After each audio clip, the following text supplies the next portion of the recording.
साल की उम्र में ही मूर्तिकार बनने का फैसला किया और उस जर्नी में आपने कितनी मुसीबतों का सामना किया? मुश्किलें आती रही, परिस्थिति इतनी नहीं थी हमारी और स्कूल की फी भरने को पैसे नहीं थे, कॉलेज की फी भरने को पैसे नहीं थे कि रास्ते में जहाँ पे मट्टी मिले वहाँ पे मैं जमीन पे बैठ के मूर्ति बनाता था। फिर वो फुटपाथ रहे या गार्डन रहे, स्मशान भूमि में भी गणपति बनाता था। दिमाग में पागलपन था कि गणपति बप्पा का कि बाबा मूर्ति बनाना है। आपकी लाइफ का टर्निंग पॉइंट क्या था जहाँ से पापा ने आपकी पूरी दुनिया बदल दी? मैं मुंबई में एक छोटी जगह पे गणपति बना था। मेरे जो सर है विजय ठाकुर, बचपन में उनके साथ में सीखा, उनके कारखाने में बड़ा हो गया और उन्होंने मुझे ये ब्लेसिंग दिया कि हमेशा जमीन पे रह के काम करना है और जितने भी वर्कर है, जितने भी लोग हैं, उनके दिल में जाना है। नमस्ते, मैं नितिका। आप सभी गणेश भक्तों का तहे दिल से स्वागत करती हूँ हमारी एक पॉडकास्ट। तो आज हमारे साथ उपस्थित है मुंबई के सुप्रसिद्ध मूर्तिकार द बैलेंसिंग किंग अरुण दादा दत्ते। इनके बारे में ज्यादा इंफॉर्मेशन देने की जरूरत नहीं है क्योंकि ये किसी के पहचान के मोहताज नहीं है। तो अरुण दादा, हमारे पंचमहाल के गुजरात में गोधरा सिटी में आपका स्वागत है। Thank you. नमस्ते, जय श्री गणेश गोधरा वासियों। आपका मनोकाम से धन्यवाद जो आपने मुझे यहाँ पे बुलाया और जो मानचन किया, पाहुनचर किया, बहुत बहुत धन्यवाद। दादा, आप आपके और पापा के कनेक्शन के बारे में कुछ हमें बताइए। पापा का और मेरा कनेक्शन ऐसा है कि बचपन से लेके आज तक जब भी मुझे ये ज़िंदगी क्या होती है या ये लाइफ क्या होती है तो ये पापा से पता चला, क्योंकि सबसे पहले जो भगवान हम लोग देखते हैं तो पापा को ही देखते हैं। जो भी बंदा, जो भी बच्चा अपने घर पे जो मूर्ति बनाता है, अपने दिल में जो गणपति बसाता है, वो पहली बापा की मूर्ति होती है। इसी वजह से मेरे बचपन से लेके आज तक मेरे मन में सिर्फ बापा थे, बापा है और मरते दम तक बापा ही रहेंगे। इसकी वजह से बापा को हम छोड़ेंगे नहीं। तो दादा, जब पापा हमारे बीच में आते हैं तो आप क्या एनर्जी फील करते हैं ऐसा वक्त? अगर भक्त देखिए जाएगा तो मैं ऐसा मानता हूँ कि मैं बापा का सबसे बड़ा भक्त हूँ। और जब से हम गणपति बनाना स्टार्ट करते हैं तब से लेके लास्ट तक हम लोग को इतनी एनर्जी होती है कि जो विल पावर जो होती है वो बापा से ही आती है।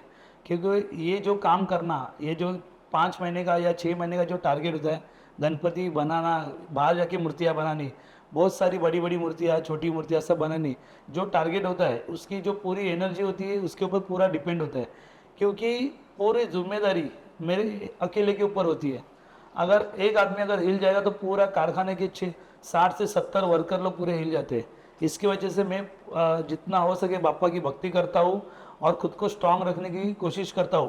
क्योंकि 6 महीने में बहुत सारी जिम्मेदारी होती है मेरे ऊपर, बहुत सारे लोग की प्रशंसा होती है मेरे ऊपर और बहुत जन का आश्रय होता है मेरे ऊपर। इसके वजह से एनर्जी तो बहुत रखनी पड़ती है और जो फील होता है वो एकदम अलग होता है। क्योंकि हर टाइम मतलब खाना से लेके सुबह से लेके रात तक सोते समय सिर्फ दिमाग में सिर्फ बापा का ही ध्यान रहता है, बापा का ही सब याद रहता है कि मूर्ति कैसी करनी है, कैसा बनाना है, क्या काम करना है, कब तक करना है। तो ये सब चीज़ फील होती रहती है मन ही मन में। बापा उतनी हमारे में शक्ति देती है, ताकत देते हैं। और जो वाइब्रेशन रहती है जो अपने बदन में होती है, जो अपने दिमाग में होती है, पूरे वाइब्रेशन के साथ हम लोग मूर्ति बनाते हैं। क्योंकि सोच हमारी सिर्फ गणपति तक स्टार्ट होती है और गणपति तक ख़त्म होती है। इसकी वजह से एनर्जी पूरी रखनी पड़ती है और बापा का ध्यान रख के हमेशा उसके भक्ति में मुझे वो गणपति का काम करना पड़ता है। तो दादा, आपने इतने सालों में इतनी सारी मूर्तियां बनाई, तो लास्ट ईयर आपने बैलेंसिंग मूर्ति बनाने का विचार आपको कैसे आया? बैलेंसिंग मूर्ति बनाना ये मेरे बचपन से मेरा शौक था और मेरा एक बड़ा मूर्ति बनाने का सपना था। तो बचपन में मैंने छोटे छोटे बैलेंसिंग बहुत मूर्ति बनाई और एक मस्ती मस्ती में छोटा मूर्ति तो मैं बहुत बनाता था, लेकिन बड़ी मूर्ति कभी बनाऊँ उसकी वेटिंग कर रहा था मैं। और लास्ट ईयर में मुझे बजट में मैंने वो मूर्ति बना दी और मेरा सपना जो था वो पूरा करने की कोशिश किया। तो मुझे पता नहीं था कि ये मूर्ति इतने पूरे देश भर में प्रसिद्ध होगी। तो मैंने ऐसा मन में नहीं रखा था कि ये मूर्ति ऐसी बनेगी, ये मूर्ति वैसी बनेगी। लेकिन मेरे को ये पता था कि मेरा जो काम है वो मुझे अच्छा करना है, अच्छे दिल से काम करना है और उसकी जो बैलेंसिंग है उसके ऊपर पूरा ध्यान देना है। क्योंकि वो जो बैलेंसिंग थी 45 डिग्री अद्भुत बैलेंसिंग थी। क्योंकि गणपति मैंने 4 या 5 दिन में बनाया हो और पूरी मूर्ति गीली थी। क्योंकि 4-5 दिन में मूर्ति जल्दी होता नहीं है। तो मैंने वो डे नाइट करके वो 4 या 5 दिन में पूरी मूर्ति रेडी कर दी और उसका जो टन था वो 2 टन की पूरी मूर्ति हवा में बैलेंसिंग थी। इसकी वजह से थोड़ा डर मन में था मेरे कि मूर्ति कैसी होगी क्या होगी, तो वो लेकिन इतना कॉन्फिडेंट था कि मेरी 30 साल की जो मेहनत है और 30 साल का जो एक्सपीरियंस है उससे ये मूर्ति इधर उधर जाने वाली नहीं है, अच्छी बनेगी। लेकिन पब्लिक का जो रिस्पॉन्स है वो कैसा लगेगा पता नहीं था, लेकिन पापा की दुआ से मेरा सपना पूरा हो गया बचपन का। वो मूर्ति मैंने अच्छी ढंग से बनाई और जब बाहर निकली तो पूरे जितने भी फोटोग्राफर थे और जितनी पूरे महाराष्ट्र के लोग वहाँ पे आए थे लालबाग परेल में, सब लोग देख के चौंक गए और मुझे उन्होंने उठा के लिया। बहुत खुश हो गया मैं कि जो बचपन का सपना था आज बड़ेपन में बड़ा हो गया और बहुत नाम हो गया, बहुत प्रसिद्ध हो गया पूरे देश में। वो नाम मेरा फैल गया और वो मूर्ति प्रसिद्ध हो गई।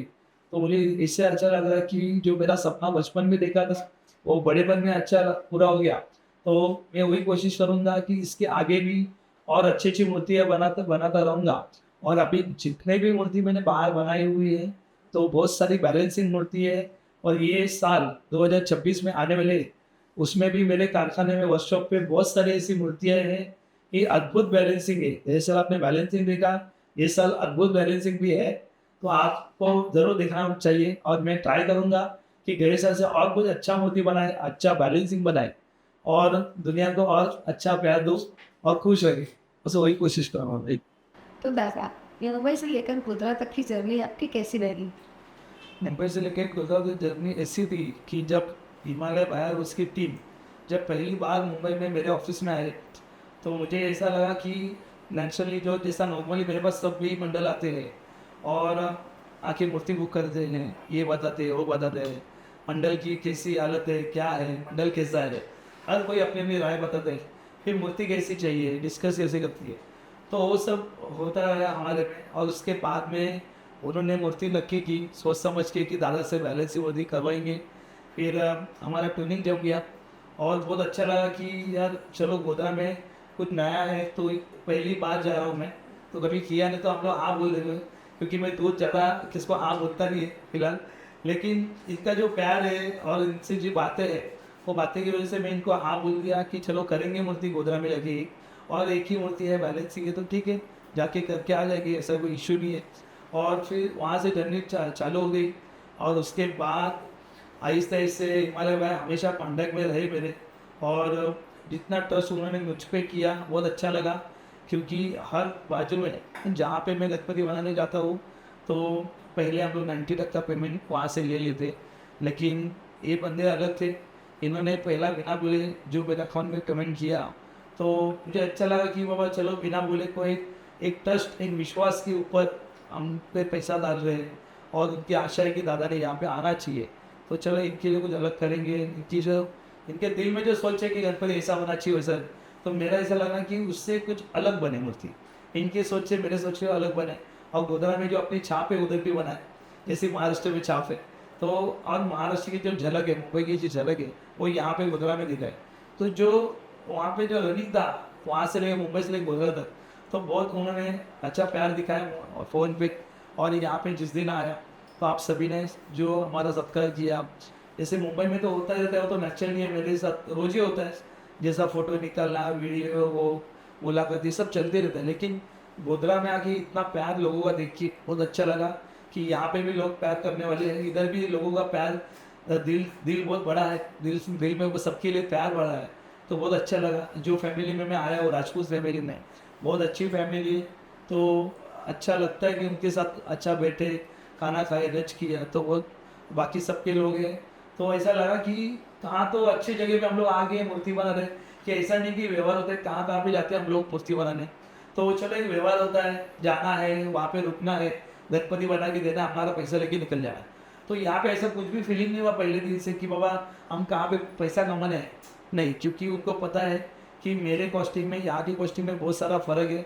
लेकिन उनके दिल की वजह से राजपूत फैमिली के दिल की वजह से मैं यहाँ तक पहुँचा और गोधरा की जो रनिंग है तो बहुत अच्छी लगी मुझे। और यहाँ पे और 2-3 दिन में मेरा काम ख़त्म करके मैं निकल जाऊँगा, लेकिन बहुत अच्छी तरीके से उन्होंने ट्रीट किया, बहुत रिस्पेक्ट किया, बहुत इज्जत दिया और काफ़ी सारा यहाँ पे घुमाया भी मुझे। और जो आज का जो सेलिब्रेट उन्होंने किया जो 100 मेरे जो फॉलो हुए मेरे हाथे के, तो बहुत अच्छा लगा दिल से, मतलब इमोशनल हो गया मैं। तो ऐसे आपका प्यार हमेशा बना रहे, और गोधरा सिटी में पापा की दुआ है, अगर आपको लगे तो हर साल में आए, ऐसा चलने वाला, बाकी हमेशा इसी चलता रहेगा। तो दादा, आपने कितनी साल की उम्र में ये मूर्तिकार बनने का फैसला किया और उस जर्नी में आपने कितनी मुसीबतों का सामना किया? मैंने उम्र के 8 या 9 साल से, जब मुझे पता चला कि गणपति क्या होता है, तब से मैंने मेरे घर के दीवारों में जो ड्राइंग निकालना शुरू किया। उसके बाद में मैंने रास्ते में ड्राइंग निकाला गणपति का।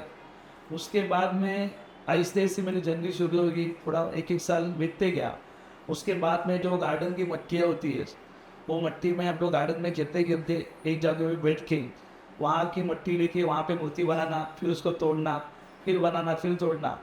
यहाँ से मेरी जर्नी शुरू होगी कि रास्ते में जहाँ पे मिट्टी मिले वहाँ पे मैं ज़मीन पे बैठ के मूर्ति बनाता था। फिर वो फुटपाथ रहे या गार्डन रहे, मैं बहुत जगह पे बचपन में मूर्ति बनाया। मैं स्मशान भूमि में भी गणपति बनाता था, क्योंकि मुझे पता चलता था कि यहाँ पे लोग मरते हैं, यहाँ पे जलाते हैं, लेकिन वहाँ पे जो मिट्टी होती है, मटके की मिट्टी होती है, वो मटके की मिट्टी से भी मैं स्मशान में भी बचपन में बहुत सारी मूर्तियाँ बनाए हुए। तो वो बचपना था, तभी कुछ पता नहीं रहता कि हम क्या कर रहे हैं, लेकिन एक दिमाग में पागलपन था कि गणपति बप्पा का कि बाबा मूर्ति बनाने। तो वहाँ से जनरेशन शुरू हो गई मेरी।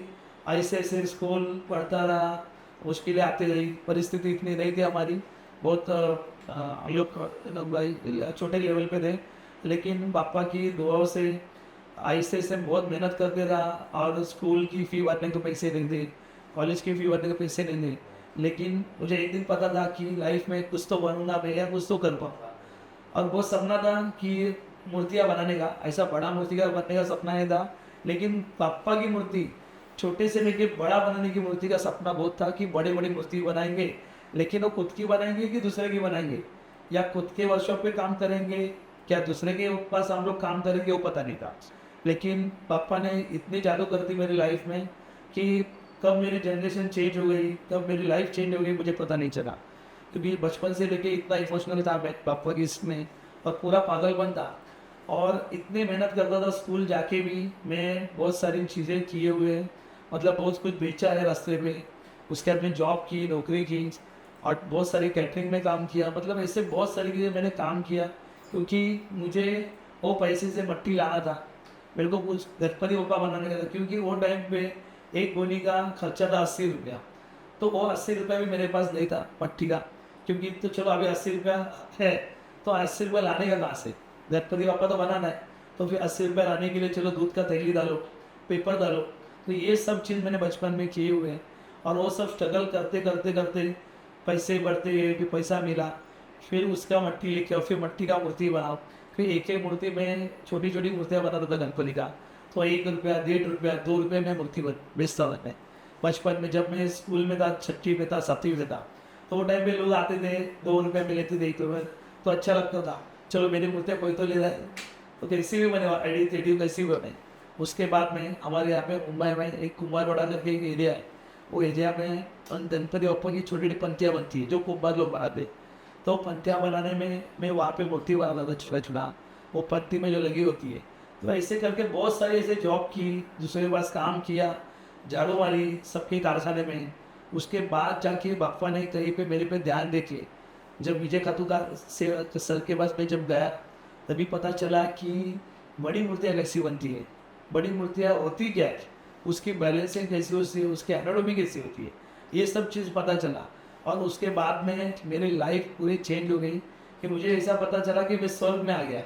मतलब उम्र के 12 साल में, 13 साल में मैं स्वर्ग में पहुंच गया, ऐसा मुझे लगा। क्योंकि जहाँ पे देखिएगा वहाँ सिर्फ गणपति दिखते थे, और वो भी अलग अलग तरीके से।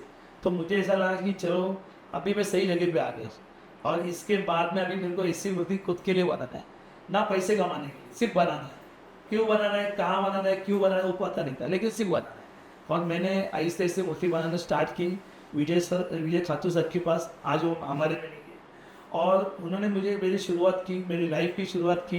उन्होंने मुझे बुलाया, अपने साथ में रखा, पूरी मूर्ति की स्टार्ट से लेके बड़े होने तक कैसी बनती है, उसमें डाला के जाता है, बिल्डिंग कैसे होता है, हर चीज़ बनता था। और वो उनके कारखाने में जाने के लिए भी मेरे पास पैसे नहीं होते थे वो टाइम पे। तो मैं साइंस से लेके मतलब कम से कम एक 8 या 9 किलोमीटर 10 किलोमीटर चल के जाता था, क्योंकि वो टाइम पे टिकट थी 2 रुपये बस की टिकट, और उतने भी हमारे पास होते नहीं थे। और कभी कभी अगर 2 रुपये मिल भी गया तो रास्ते में हम लोग वड़ा पाव खाते थे और चल के जाते थे, तो वो पैसा खाने के लिए रखते थे, तो बस नहीं। और वो टाइम पे बहुत टाइम ऐसा हुआ कि रात को 2 बजे तक 1:30 बजे तक 1 बजे तक हम लोग ट्रेन का सफ़र करता था, तो पैसे नहीं होते थे। तो पैसे नहीं होते तो हम लोग क्या करते थे, फिर ट्रेन से विदाउट टिकट आते थे। तो ऐसा कितनी बार हुआ है, एक की टीसी ने मुझे 10 बार पकड़ा है। हाँ, 10 बार पकड़ा है रात को 1:30 बजे, कि ये बच्चा क्यों हमेशा पकड़ा जाता है। तो मैं हमेशा उनको बोलता था कि सर पैसा नहीं है, मैं गणपति का मूर्ति बना दूंगा। और वो टाइम पे मेरे कपड़े मेरी हालत देख के वो समझ जाते थे। तो बहुत बार और किसी में भी है पता नहीं, लेकिन उनको पता रहेगा कि ये बंदा हमेशा मिलता है, बहुत गरीब है, मेहनत करके इतना रात को 1:30 बजे ट्रेन से आता है। और बहुत बार उन्होंने मुझे पकड़ा विदाउट टिकट, और उन्होंने मुझे छोड़ा भी है। तो एक आदत सी बन गया। तो ऐसा वो स्ट्रगल है। अगर वो पहले की बात निकाले तो इमोशनल हो जाते हैं, थोड़ा सा बहुत चीज़ ऐसी होती है। और फिर उसके बाद में लाइफ की शुरुआत करी गाड़ी से। तो साइकिल लेना था कि चलो हम साइकिल से लालबाग जाएंगे गणपति बनाने। तो साइकिल सेकेंड हैंड साइकिल का हम लोग सोचा कि चलो कुछ करेंगे। तो 700 रुपये का साइकिल था, तो वो 700 रुपये भी नहीं थे। तो वो साइकिल का 700 रुपये जमा करने में मुझे 1 साल चला गया, तभी जाके मेरे पास साइकिल है, वो भी सेकेंड हैंड, वो भी कभी 700 का और 750 में मिला। तो ऐसी एक जनरेशन थी। और आज पापा की दुआ से बहुत सारी गाड़ी, मतलब पापा से जो भी है सब पापा की कृपा से और मेरी मेहनत और लगन से। लेकिन स्ट्रगल और बीच में रास्ते बहुत कठिन थे यहाँ पे आने तक। और फैमिली का ऐसा सपोर्ट ऐसा नहीं था, लेकिन मम्मी का सपोर्ट था कि चलो बेटा कुछ भी कर रहा है तू कर, लेकिन तेरे लिए कर। और हमारा ऐसे नहीं था, लेकिन जो भी पैसा मिलता था, मेरे को 100 रुपये पगार मिली, 200 रुपये पगार मिली, वो 200 रुपीज़ भी मेरे मम्मी को जाके देता था कि ये मेरे को गणपति का पगार मिला है।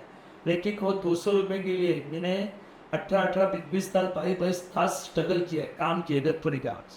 एक टाइम तो ऐसा था कि रात को मेरे को 110 के ऊपर भूखा था, और मेरे को विजय राज ने बोला था कि ये मूर्ति को पिकनिक करके सुबह घर पे आना है। तो मेरे को इतना भूखा रह के भी मैंने गणपति पूरा पिकनिक किया। और नीचे गाय थी, वो गाय मैया के नीचे में सो गया, क्योंकि बाद में मैं गिर गया उधर। और लेकिन मुझे पता नहीं था कि मेरे को सुबह कोई तो उठा रहा है। तो 2 घंटे के बाद मुझे एक जन ने उठाया, तभी मेरे को ऐसा लगा कि मैं चला गया, ये मेरा बॉडी उठी है। तो मैंने पीछे देखा तो ऐसा लगा नहीं कि मैं खुद हूँ, मतलब मैं जिंदा हूँ। मतलब स्ट्रगल ऐसा किया कि लास्ट एंड तक अपनी जो सांसें रुक जाती है उतने लेवल तक स्ट्रगल किया। और ऐसी बहुत सारी चीज़ की है, 1-2 रुपये के लिए आप लोग तरस रहे थे वो टाइम पे। आज मैं बोलता हूँ कि बहुत गॉड गिफ्ट है, बापा ने बहुत कुछ दिया, लेकिन बहुत स्ट्रगल करने के बाद आज मैं यहाँ तक आया हूँ। और ये जो मेहनत है मेरी, वो मेरी विजय खातू सर, मेरी मम्मी और बाद में मेरी जो फैमिली है, उन्होंने मुझे सपोर्ट किया बहुत अच्छा। लेकिन अगर वो लोग नहीं होते तो आज मैं यहाँ नहीं होता था। और अभी भी ऐसा सोचता हूँ कि पैर अपने ज़मीन पे रहे, और जो हमें स्ट्रगल है तो उस पर ध्यान रख के हम लोग आगे बढ़े। अगर हम लोग डायरेक्ट कोई बड़े बनते थे तो ये सब हमको दिन देखना नहीं पड़ता, लेकिन बहुत बुरे दिन देखे हैं, इसलिए आज अच्छे दिन भी देख पाता हूँ। आज जब हम लोग कहीं जाते हैं और लोग हमारे इतने वाह वाह करते हैं, जहाँ पे फटाके फोड़ते, मिलने को तरसते। मुंबई में बहुत सारे लोग बोलने को तरसते, मेरे से मैसेज करके बोलते भाई फ़ोन करूँ क्या, 2 मिनट मैसेज करूँ क्या। वो ऐसा लगता है कि हम लोग कौन है, मैं क्या हूँ, पापा ने क्या बना दिया मुझे। मतलब एक सपना था उसकी बड़ा मूर्ति बनाने का, लेकिन पापा ने खुद को बड़ा बना दिया। तो ये सब चीज़ को हम लोग अपने दिमाग के अंदर ही रखते हैं, ऊपर जाने नहीं देते हैं। और पैर ज़मीन पे रख के हम लोग सोचते हैं कि और आगे बढ़े और मेहनत करें और पापा की दुआ और आप पे रहे। और ये तो शुरुआत है, लाइफ में भले बहुत कुछ चाहिए, सब कुछ पापा ने सब सपना पूरा किया, सुखी है, लेकिन ये मेरी शुरुआत है, आगे मेरे को और बढ़ना है।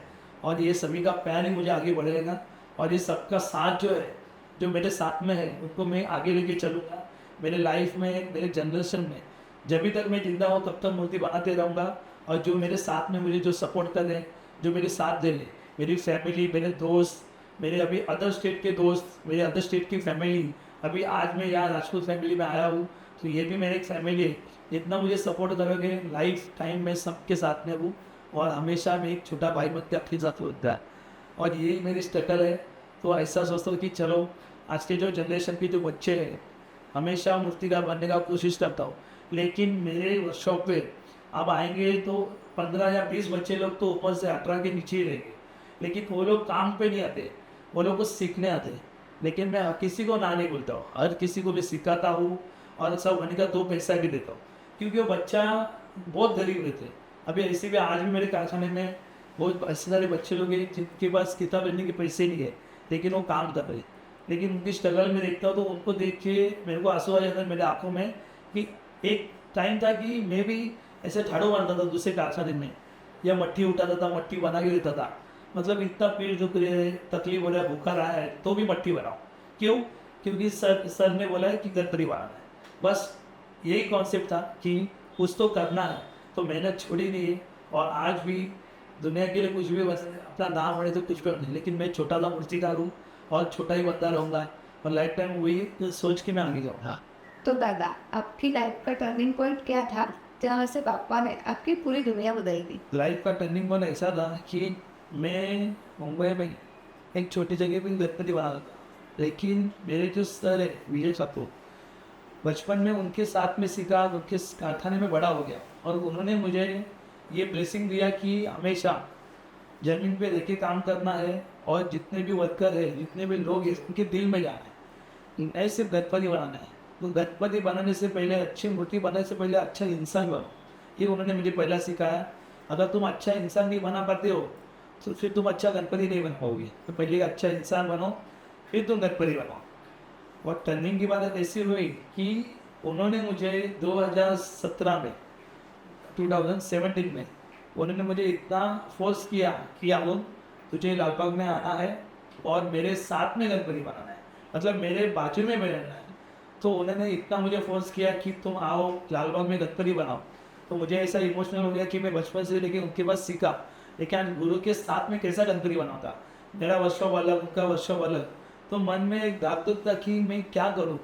तो मैं बहुत टाइम उनको बोला कि मैं नहीं करूँगा आपके साथ में, क्योंकि आप बहुत अलग हो और मैं आपके सामने कुछ भी नहीं, आपकी धूल, पैर की धूल के बराबर हूँ, क्योंकि वो मेरे गुरु है, मेरे भगवान है।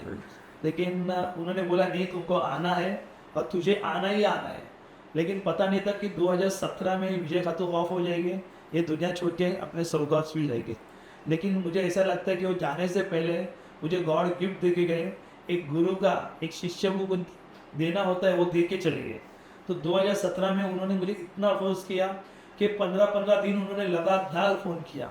तो मुझे पता नहीं था कि इतने बड़े मूर्तिकार विजय खातू, उन्होंने मुझे क्यों इतना फोर्स कर रहे हो, कि इतना मेरे को फोर्स कर रहे कि लाल बगा, तू लाल बगा। तो पापा की ऐसी दुआ थी कि उनके दिमाग में कुछ और था, पता नहीं, उन्होंने मुझे बुलाया, मेरा टर्निंग पॉइंट स्टार्ट हो गया। मैं लालबाग में जब गया तो मुझे भरोसा नहीं था कि मेरा मूर्ति कैसा होने वाला है। इतने सारे मूर्तिकार है, तो मेरी मूर्ति अच्छी दिखेगी कि नहीं दिखेगी, मेरे से हो पाएगा कि नहीं हो पाएगा। लेकिन उन्होंने एक ऐसा बोला कि तू टेंशन मत ले, मैं बैठा हूँ तेरे लिए, तू कहीं भी मूर्ति बनाएगा, कैसे भी बनाएगा, लोगों को तेरे पास आना है, तेरी मूर्ति अच्छी बनाएगी। मतलब मेरे से ज़्यादा मेरे काम पे उसको भरोसा था, मेरे पे भरोसा था, और इसके वजह से मैंने उनका सब पूरा उसका ध्यान दिया और अपने काम को लगन दिया। और वहाँ से मेरी लाइफ चेंज हो गई। मैंने गणपति स्टार्ट किया और आहिस्ते आहिस्ते बहुत सारी बड़ी मूर्तियाँ मिली, नामचीन मूर्ति मिली, और उसमें मैंने मेहनत करके सबको चांद लगा दिया।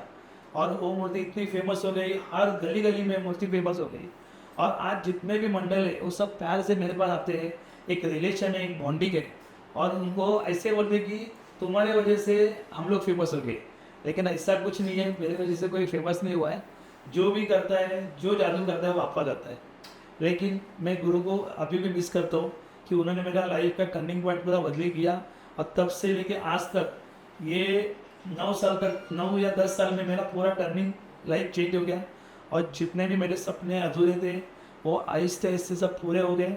और जितने भी ख्वाहिश थे बड़ी गणपति बनाने की, अलग अलग तरीके की गणपति बनाने की, वो पूरी हो गई। इससे वो विजय खातू के सर की वजह से।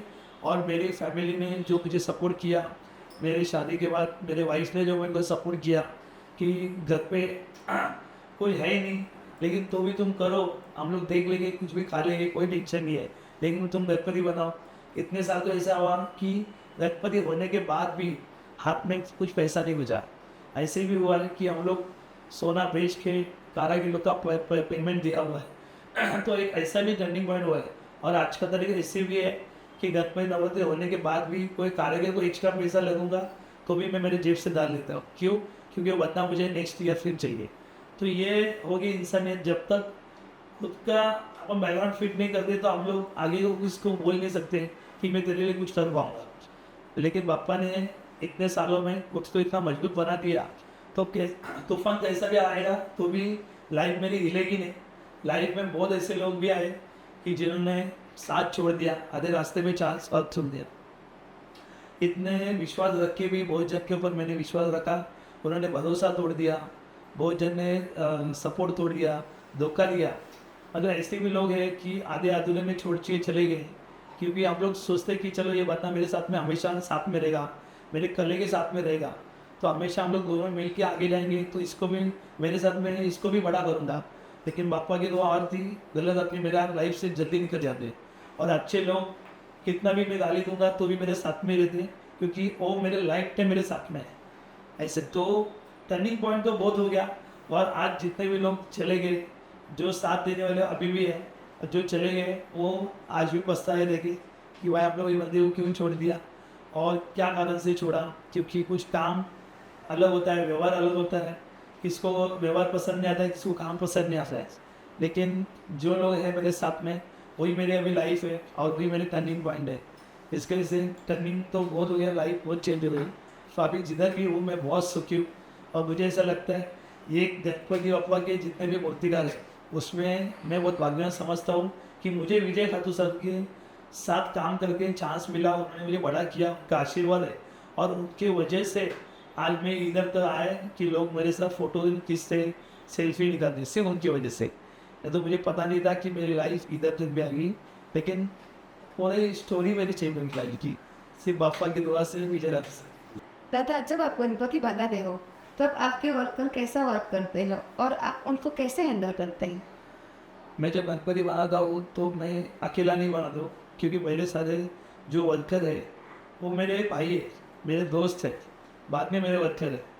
जैसे कि जितने भी आज जो यूपी बिहार से जो भैया आते हैं, जो मेरे भाई लोग आते हैं, उनकी वजह से अपनी गणेशोत्सव है और उनकी वजह से ये सब मूर्तियाँ बनती हैं। क्योंकि हमारे लाइन में आज अपने जो कास्ट के लोग हैं बहुत कम बचे हैं, वो लोग बहुत सारे कम हैं, और जो उनके जैसा जो काम करता है वो कोई नहीं कर पाएगा। इसलिए मैं हमेशा बोलता हूँ वर्कर ही मेरे भगवान है, और उनके वजह से मैं मेरा सपना पूरा कर पाता हूँ, उनकी वजह से हर मूर्ति बना पाता हूँ, क्योंकि मेरे वर्कर ही मेरे मेन कारीगर है, मेरे भाई है। इसलिए हमेशा मैं कभी सेठ जैसा उनके साथ ट्रीट नहीं करता हूँ, हमेशा एक भाई, एक दोस्त, उनके कंधे पे हाथ डाल के उनका रिस्पेक्ट करके हमेशा उनसे काम करके लेता हूँ और उनका इज्जत रखता हूँ। और जितने भी मेरे वर्कर है हमेशा उनको कुछ चीज़ की कमी नहीं पड़े, ना पैसे की ना कोई चीज़ की, उसका मैं पहला ख्याल रखता हूँ। और इसके वजह से वो मेरे भगवान है। जैसे कि आपने देखा जिन में लास्ट ईयर जो मैंने गणपति बनाई, बैलेंसिंग गणपति, हर कोई मुझे बोला कि दादा तुमने मूर्ति बहुत अच्छी बनाई, लेकिन उसके पीछे वो बैलेंसिंग मूर्ति के पीछे बहुत जन का हाथ है, बहुत कारीगर लोग का हाथ है। मेरे जो यूपी बिहार के जो दोस्त लोग हैं, भाई लोग हैं, उन्होंने मुझे बहुत सपोर्ट किया, अच्छा काम किया। मेरे जो आर्टिस्ट पेंटर है प्रेमानंदा, उन्होंने बहुत अच्छा काम किया। फिर बाद में प्रशांत है जो लिखाई करते, आग नहीं करते, उन्होंने बहुत अच्छा काम किया। और सबसे मोस्ट इम्पोर्टेंट है मतलब जो बैलेंसिंग जो वेल्डिंग करते हैं हमारे आमिर भाई, वो सबसे बड़े वेल्डर हैं, सबसे अच्छा काम करते हैं। और उनके एक हिम्मत की वजह से मुझे हिम्मत आया कि हम लोग कर सकते हैं। क्योंकि अगर मूर्तिकार चाहता भी है तो जब वो सामने को जो वेल्डर जो काम करता है, जो वेल्डिंग करता है इतनी बड़ी बैलेंसिंग मूर्ति, अगर वो डर जाएगा तो फिर मूर्तिकार क्या करेगा। लेकिन वेल्डर बोलता है, जो मेरे दोस्त है अमित भाई, 18-20 साल से हम लोग साथ में है। दोस्त तो हमारे कोई है ही नहीं, वही दोस्त है हमारे, भाई भी वही है हमारे।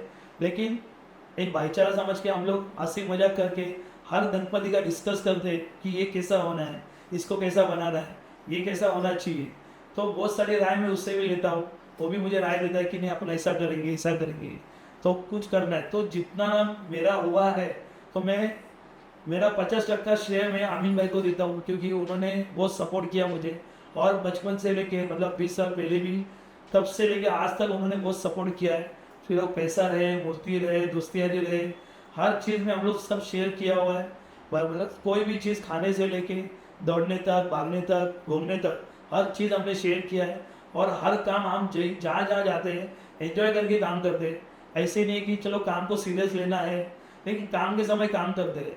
तो 50% उनका भी श्रेय है ललित सिंह मूर्ति का, क्योंकि उन्होंने इतना हिम्मत नहीं दिखा दी थी कि मैं वेल्डिंग कर पाऊँगा, मजबूत वेल्डिंग। तो मुझे हिम्मत नहीं आती थी कि इतना मूर्ति बाहर निकलने की। उन्होंने हिम्मत दिखाई तो मैंने भी ठान लिया कि बैलेंस सिंह मूर्ति करना है हमको और तूफान करना है। लेकिन इतना तूफान होगा पता नहीं था। हम लोग दोनों ही बाद में डर गए, चौंक गए, तो ज़्यादा ही तूफान हो गया। क्योंकि जब गणपति निकला तो 15 मिनट तो मैं शांत बैठा था और मैं गणपति के पास नहीं था। लेकिन वो भाई को अपने काम पे पूरा विश्वास था। वो गणपति के साथ गणपति के ट्रॉली में ऊपर बैठ के बाहर तक चले गए, पब्लिक तक, कि वो गणपति को कुछ होने वाला नहीं है। क्योंकि उसको उसके काम पे भरोसा था और मुझे भी मेरे काम पे भरोसा था। लेकिन डर तो होता ही है। और मैं एक मूर्तिकार हूँ, एक तो लाइफ आगे जाएगी या लाइफ रुक जाएगी, यही सोच के मैंने वो मूर्ति निकाला। और लेकिन अद्भुत चमत्कार हो गया मेरे लाइफ में, हर चीज़ का चमत्कार हो गया कि वो मूर्ति अद्भुत हो गई। पूरी इंडिया के लोग परेल के महाराजा देखने बॉम्बे में आए और जितने मेरी रिस्पेक्ट की उतने आमिर भाई की भी रिस्पेक्ट की, उनकी बहुत सारी मुलाकात ली उन्होंने। और आज बैलेंसिंग वेल्डर और आमिर भाई भी फेमस हो गए, क्योंकि हर कोई वेल्डिंग तो मार लेता है, लेकिन हिम्मत बहुत होना ज़रूरी है। अगर लाइफ में अगर आप कुछ काम कर रहे हो तो हिम्मत रखो। अगर हिम्मत हार जाओगे ना तो आगे आपको सक्सेस नहीं मिलेगा। आप पहले हार मान जाओगे तो ये सब सक्सेस मिलेगा। क्योंकि बहुत सारे मूर्तिकारों ने बैलेंसिंग मूर्ति तो की है, स्टैटिक मूर्ति वेल्डिंग की है, लेकिन अद्भुत में उसको नीचे घुमाना और नीचे 2 टन मूर्ति झुकाना ये किसी ने किया नहीं है। आज अगर मेरे गुरु होते तो 100% कान खींचे तो बजा देते, नहीं तो शाबाशी देते थे कि तूने इतनी बड़ी रिस्क क्यों ली। बहुत जन ने सवाल भी किया, घटिया सवाल भी किया कि ये सब ऐसा नहीं होता है, गणपति आधा का तू बनाता है, इतना बैलेंसिंग नहीं होता है, तो गिर जाए तो क्या कितने जन की जान जाएगी। लेकिन ऐसा कुछ होने वाला नहीं है, क्योंकि बापा मेरे हमेशा साथ है। आज जितने भी लोगों ने तकलीफ दिया मुंबई में मेरी जगह की वजह से या मेरी गणपति की वजह से, तो कोई फ़र्क नहीं पड़ा मेरे लाइफ में, ना मेरे कारागिर में, ना मेरे काम में। मैं तभी भी आनंद रखते था, आज भी होगा और हमेशा रहूँगा। क्योंकि मेरे साथ में ना कोई भगवान बदली हुआ है, ना कारागिर बदली हुआ है, ना कोई दोस्त बदली हुआ है, ना कोई हमसफर बदली हुआ है। मैं जो पहले भी मुझे साथ देते थे आज भी साथ दे रहे हैं, आगे भी साथ देता रहूँगा। तो यही मैं सोचता हूँ कि हमेशा मेरा रिलेशन सबसे अच्छा बने और वो मेरे साथ दे और हमेशा और अच्छी अच्छी मूर्ति बनाए। तो आमिर भाई को मैं दिल से हमेशा थैंक बोलूँगा, क्योंकि मैं मेरे भाई से बढ़कर मानता हूँ उसको, और वो है हम लोग सब साथ में। तो दादा, आप विसर्जन के वक्त क्या फेस करते हो? आपको कभी विसर्जन के वक्त ऐसा फील हुआ है कि आपकी लाइफ से कोई अपना चला गया है, वो आपको छोड़ के? क्या होता है, साल भर में हम लोग जब गणपति का काम करते हैं और जो इतने लगन से जब स्टार्ट होते हैं हमारे अप्रैल मई में जो गणपति स्टार्ट होते हैं, तब से हमारा बॉन्डिंग इतना बढ़ जाता है ना बापा से कि दिन रात उठे बैठे जहाँ पे बैठे सिर्फ बापा की सोच होती है।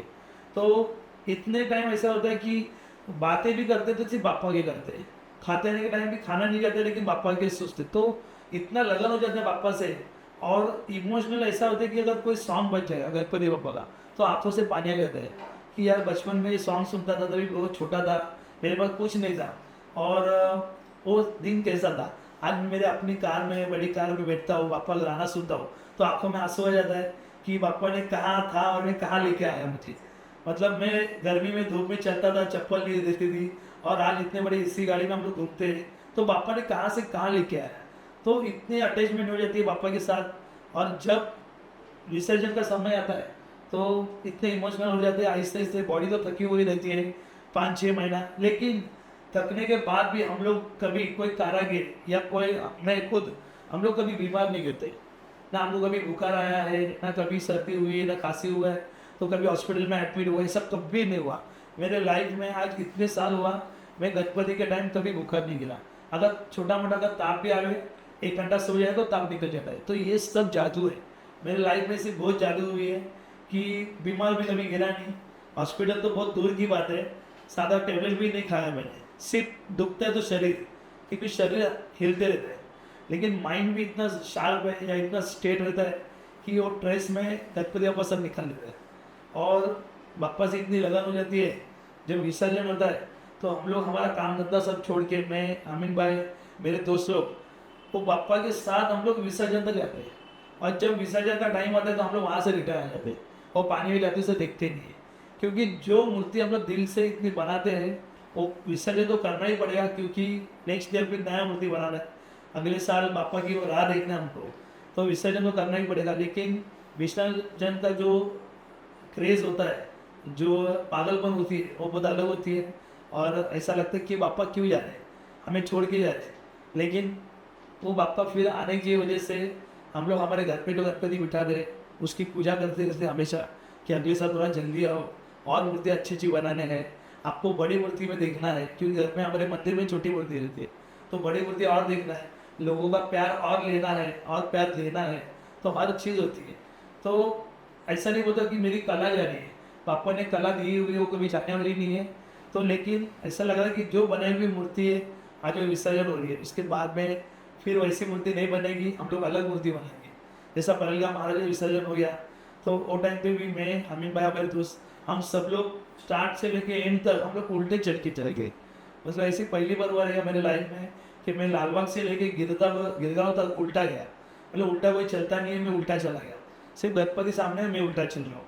मतलब इतना जो जो लेवल का जगह है मैं उल्टा ही जा रहा था, लेकिन मेरे को पता नहीं चलता कि कोई, मैं कभी गिरा नहीं, ना पेड़ को कोई लगा मेरे, कुछ नहीं। तो ये सब जादू है। तो लाइफ में ऐसी वो जादू आपने की हुई है, जो आप जैसे अच्छे दोस्त, अच्छे लोग मुझे मिले, और पापा का जो इमोशनल टच होता है विसर्जन का, अच्छा लगता है। लेकिन मज़ा भी आता है उतना, विसर्जन का एक ये है माहौल, और रोना भी आता है कि पापा जा रहे। अलग अलग मूर्तियाँ देखने मिलती है मुंबई में, और आपको भी पता चलता रहेगा कि अभी जो माहौल था, अभी गणपति बप्पा का जो माहौल होता है वो टाइम पे हर लोग कि एक साथ आ जाते हैं, चलो मीटिंग करो, गणपति बप्पा आने वाला है। तो ये शुरुआत नहीं रहेगी तो भी मीटिंग करते हैं, क्यों नहीं, चलो मीटिंग तो करेंगे, पापा की मीटिंग है। तो ये पागलपन है, तो हर किसी का पागलपन होता है। लेकिन वो विसर्जन तक रो लेते हैं हर कोई कि हम लोग मीटिंग कभी चालू किए थे गणपति बैठने से 6 महीने पहले, और गणपति बैठने के बाद हम लोग विसर्जन जा रहे तो हाथ में रो लेते हैं। बहुत सारे से इमोशनल टच है मेरे लाइफ में, अलग अलग जादू हुई है, अगर बोल दूंगा तो सुबह हो जाएगी।